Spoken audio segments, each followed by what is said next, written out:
ഇതാണ് 3990 സിസ്റ്റം. ഇപ്പോൾ നിങ്ങളെ ഫോണിൽ ഇതേ കണക്ക് സെറ്റ് ചെയ്ത് എടുക്കാം. നമ്മളിതിൻ്റെ മൊബൈൽ ആപ്പും അതിൻ്റെ പ്രിൻ്ററുമാണ് തരുന്നത്. ഇതാണ് ഇതിൻ്റെ പ്രിൻ്റർ. 2 ഇഞ്ച് പ്രിൻ്ററാണ് ഇത്. ഹെവി ഡ്യൂട്ടി പ്രിൻ്ററാണ് ഇത്. തെർമലാണ്. അതുകൊണ്ട് തന്നെ ഇതിനകത്ത് ഇൻഡോ കാർട്രിഡ്ജോ ഒന്നും തന്നെ വേണ്ട. നമുക്ക് സിമ്പിളായിട്ട് ഒരു ഫോൺ എടുത്ത് കൊടുത്താൽ മതി. 10 പൈസയൊക്കെ ഒരു ബില്ല് പ്രിൻ്റ് ചെയ്യുന്നതിന് ചിലവ് വരത്തുള്ളൂ. സിമ്പിളായിട്ടുള്ള സിസ്റ്റമാണ്. അത് കണക്ക് കംപ്ലൈൻ്റൊക്കെ ഇത് ഒരുപാട് കാലം യൂസ് ചെയ്യാൻ കംപ്ലൈൻ്റൊക്കെ വരാൻ ചാൻസ് കുറവാണ്. തെർമൽ പ്രിൻ്റർ ആയതുകൊണ്ട് തന്നെ മെക്കാനിക്കലായിട്ടൊന്നും തന്നെ ഇതിലില്ല. ഇതിൻ്റെ കൂടെ നിങ്ങൾക്ക് വേണമെങ്കിൽ ഇത് കണക്ക് ക്യാഷ് സ്റ്റോവർ ഉണ്ട്. ഈ ക്യാഷ് സ്റ്റോവർ ഓട്ടോമാറ്റിക് ക്യാഷ് സ്റ്റോവറാണ്. ഇതും ഇതിനകത്ത് കണക്ട് ചെയ്യാൻ പറ്റുന്നതാണ്. അതിന് എക്സ്ട്രാ ചാർജാണ് വരുന്നത്. ഇത് റെസ്റ്റോറൻറ്റിന് വേണ്ടി സെറ്റ് ചെയ്തിരിക്കുന്ന നിങ്ങളുടെ ഫോൺ ഉപയോഗിച്ച് ചെയ്യുന്ന ഒരു സിസ്റ്റമാണിത്. വളരെ സിമ്പിളാണ്. ഇതേ കണക്ക് നിങ്ങൾക്ക് സ്ക്രീൻ നിങ്ങൾക്ക് ഇത് കണക്ക് സെറ്റ് ചെയ്ത് എടുക്കാവുന്നതാണ്. ഇതിൻ്റെ ഫോട്ടോ എടുത്തിട്ടിരിക്കുകയാണ്. അത് കണക്ക് നിങ്ങൾക്ക് മലയാളത്തിലോ വേറെ ഏത് ലാംഗ്വേജിൽ വേണമെങ്കിലും ചെയ്യാം. അപ്പോൾ അത് ചെയ്യാനായിട്ടാണെങ്കിൽ നമുക്ക് ഇത് കണക്ക് ഐറ്റം ഇത് ക്രിയേറ്റ് ചെയ്യാനായിട്ട് ഇവിടെ ഐറ്റം എന്ന് പറഞ്ഞിട്ടുള്ള ഓപ്ഷൻ ഉണ്ട്. നമ്മൾ ഐറ്റത്തിൽ പോയിട്ട് നമുക്ക് ഐറ്റംസ് എടുക്കുക. അതിനകത്ത് ഇത് കണക്ക് നമ്മൾ നേരത്തെ ആഡ് ചെയ്തിട്ടിരിക്കുന്ന ഐറ്റംസാണിത്. അപ്പോൾ പുതിയതായിട്ട് ആഡ് ചെയ്യാനാണെങ്കിൽ ഇവിടെ ഒരു പ്ലസ് സൈൻ ഉണ്ട്. അപ്പോൾ അതിനകത്ത് പോയിട്ട് നിങ്ങൾക്ക് ഐറ്റത്തിൻ്റെ പേര് കൊടുക്കാം, കാറ്റഗറി കൊടുക്കാം. ഇത് ഐറ്റം നമ്മൾ സെല് ചെയ്യുന്ന ഇത് പീസായിട്ടാണോ അതേ വെയിറ്റ് അടിസ്ഥാനത്തിലാണോ, ഇതിൻ്റെ പ്രൈസ് എന്ന് പറയുന്നത് നിങ്ങൾ വിൽക്കുന്ന അതിൻ്റെ പ്രൈസാണ്. അത് കണക്ക് നിങ്ങൾക്ക് ഇതിൻ്റെ കോസ്റ്റ് എത്രയാണെന്ന് കൊടുക്കാം. അതായത് നമ്മൾ പർച്ചേസ് ചെയ്തിട്ടുള്ളതാണെങ്കിൽ പർച്ചേസ് ചെയ്തതിൻ്റെ റേറ്റ് നിങ്ങൾക്ക് കൊടുക്കാം. അപ്പോൾ നമുക്ക് ഇതിൻ്റെ പ്രോഫിറ്റ് കിട്ടാനായി എളുപ്പമാണ്. പിന്നെ ബാർകോഡോ മറ്റു കാര്യങ്ങളൊക്കെ ഉണ്ടെങ്കിൽ ഇതിനകത്ത് ഉപയോഗിക്കാവുന്നതാണ്. ഇപ്പം റെസ്റ്റോറൻറ്റ് ബാർകോഡൊന്നും ഉപയോഗിക്കാറില്ല സാധാരണ. അപ്പോൾ അതിൻ്റെ ആവശ്യമില്ല. ഇനിയിപ്പോൾ നിങ്ങൾക്ക് ഇതൊരു ബട്ടൺ കണക്കാണ് യൂസ് ചെയ്യുന്നതാണെങ്കിൽ നിങ്ങൾക്ക് കളറുകൾ സെലക്ട് ചെയ്യാം. ബട്ടൻ്റെ കളർ കൊടുത്തിട്ട് നിങ്ങൾക്ക് എളുപ്പത്തിൽ ഇതിനെ ചെയ്യാം. ഇവിടെ നമ്മൾ ഉപയോഗിച്ചിരിക്കുന്ന ഇമേജാണ്. ഇപ്പോൾ ഇമേജ് ചൂസ് ചെയ്യാനായിട്ട് നിങ്ങൾക്ക് ഡയറക്റ്റ് ഇതിൻ്റെ ഫോണിൻ്റെ ക്യാമറ ഓൺ ആക്കിയിട്ട് തന്നെ നിങ്ങൾക്ക് ഫോട്ടോ എടുക്കാം. അതല്ല നിങ്ങൾക്ക് ചൂസ് ഫോട്ടോ ഗാലറിയിൽ നിന്നുള്ള ഫോട്ടോ വേണമെങ്കിൽ നിങ്ങൾക്ക് അങ്ങനെ എടുത്തിടാൻ പറ്റും. എന്നിട്ട് ഇത് നമുക്ക് എങ്ങനെ എളുപ്പത്തിൽ ബില്ല് ചെയ്യാമെന്നുള്ളത് നമുക്ക് നോക്കാം. അതിനായിട്ട് നമ്മൾ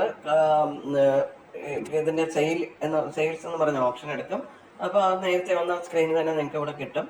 ഇതിനകത്ത് നമുക്ക് ഐറ്റംസ് ഇത് സെലക്ട് ചെയ്യാനായിട്ട് ഇപ്പോൾ ഒരു ഓർഡർ എടുക്കാനാണെങ്കിൽ നമുക്ക് ഒരാൾ ചിക്കൻ ബിരിയാണി പറയുന്നത്, ഇപ്പോൾ 2 ചിക്കൻ ബിരിയാണി, അപ്പോൾ 2 പ്രാവശ്യം ടച്ച് ചെയ്ത് ചിക്കൻ ബിരിയാണി 2ആയി. പിന്നെ അത് കണക്ക് ചിക്കൻ ചില്ലി 2 അങ്ങനെ ഇത് നിങ്ങൾക്ക് എന്ത് വേണമെങ്കിലും ഇവിടുന്ന് നിങ്ങൾക്ക് സെലക്ട് ചെയ്യാം. ഇപ്പോൾ ഇവിടുന്ന് നമുക്ക് പൊറോട്ട ഒരു 2 പൊറോട്ട. അപ്പോൾ ഇത് നമുക്കിവിടെ കാണാൻ പറ്റും എന്തൊക്കെയാണ് ഐറ്റംസ് ആഡ് ചെയ്തിരിക്കുന്നതെന്ന് നമുക്ക് സ്ക്രീനിൽ കാണാൻ പറ്റും. ഇനി പുതിയ ഐറ്റംസ് ആഡ് ചെയ്യണമെങ്കിൽ നിങ്ങൾക്ക് ബാക്കിൽ പോയിട്ട് ആഡ് ചെയ്യാം. നമുക്കിപ്പോൾ ഇത് ബില്ല് ചെയ്യാനാണെങ്കിൽ ഇവിടെ ചാർജ് എന്ന് പറഞ്ഞ ഓപ്ഷൻ ഉണ്ട്. ചാർജ് എന്നുള്ള ഓപ്ഷൻ എടുത്തിട്ട് നിങ്ങൾക്ക് ക്യാഷോ കാർഡോ ഏത് ടൈപ്പ് പേയ്മെൻ്റ് ആണെന്ന് വെച്ച് കഴിഞ്ഞാൽ ഗൂഗിൾ പേ ആണെങ്കിൽ അങ്ങനെ ക്യാഷാണ്. നമ്മളിപ്പോൾ ഇവിടെ ക്യാഷാണ് കളക്ട് ചെയ്തിട്ടുണ്ടെങ്കിൽ നമ്മൾ ക്യാഷിൻ്റെ ഓപ്ഷൻ കൊടുക്കും. ഇത് എങ്ങനെയാണ് നമുക്ക് പ്രിൻ്റ് എടുക്കുന്നത് നോക്കാം. ഇപ്പോൾ എമൗണ്ട് എല്ലാം കാണിക്കുന്നുണ്ട്. അപ്പോൾ ഇതിനായിട്ട് ഇവിടെ പ്രിൻ്റ് ബട്ടൺ പ്രസ് ചെയ്താൽ മതി. അപ്പോൾ അത് ഇത് കണക്ക് നമുക്ക് പ്രിൻ്റ് വരും. ഈ പ്രിൻ്റിൽ നിങ്ങൾക്ക് ഷോപ്പിൻ്റെ ലോഗോ, നിങ്ങളെ ഷോപ്പിൻ്റെ ലോഗോ, അഡ്രസ്സ്, എല്ലാ കാര്യങ്ങളും ഉണ്ടാകും. ഇനി GST ഒക്കെ വേണമെങ്കിൽ നമുക്ക് GST വയ്ക്കാം. ഇനി ഇതിനകത്ത് നമുക്കിപ്പോൾ ഇതിന്റെ റിപ്പോർട്ടും കാര്യങ്ങളൊക്കെ എടുക്കാനാണെങ്കിൽ നമുക്ക് ഇതിനകത്ത് ഓപ്ഷൻ ഉണ്ട്.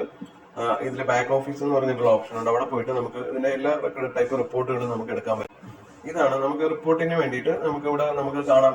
റിപ്പോർട്ട് ഇതിന് സെയില്, അതിന്റെ റീഫണ്ട് ഉണ്ടെങ്കിൽ അങ്ങനെ, ഡിസ്കൗണ്ട് കൊടുത്തിട്ടുണ്ടെങ്കിൽ അങ്ങനെ നമുക്കതിന്റെ ചാർട്ട് ഉണ്ട്.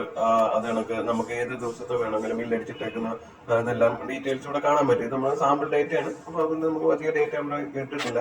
നിങ്ങൾക്ക് ബില്ല് ചെയ്യുമ്പോൾ നിങ്ങൾക്ക് ഒരുപാട് ഇത് കാണും. നിങ്ങൾക്ക് ഇപ്പോൾ ഏത് ദിവസത്തെ വേണമെങ്കിലും നിങ്ങൾക്ക് ഇവിടെ കലണ്ടർ ഉണ്ട്. നമുക്ക് കലണ്ടർ ക്ലിക്ക് ചെയ്തിട്ട് നമുക്ക് ഏത് ദിവസത്തെ ഇതിപ്പോൾ നമ്മളിപ്പോൾ ഈ ഒരു മാസത്തെയാണ്, നിങ്ങൾക്ക് ഇനി ഒരു പർട്ടിക്കുലർ ഡേറ്റിലാണ് വേണമെന്നുണ്ടെങ്കിൽ നമുക്ക് ആ ഡേറ്റ് സെലക്ട് ചെയ്തിട്ട് നിങ്ങൾക്ക് എടുക്കാം. അതല്ല നിങ്ങൾക്ക് 2-3 ദിവസം ഒരുമിച്ചാണ് നിങ്ങൾ എടുക്കുന്നതെങ്കിൽ നിങ്ങൾക്ക് അങ്ങനെ എടുക്കാനും ഓപ്ഷൻ ഉണ്ട്. ഇപ്പോൾ 2 ദിവസത്തെ വേണം എടുക്കാനുണ്ട്.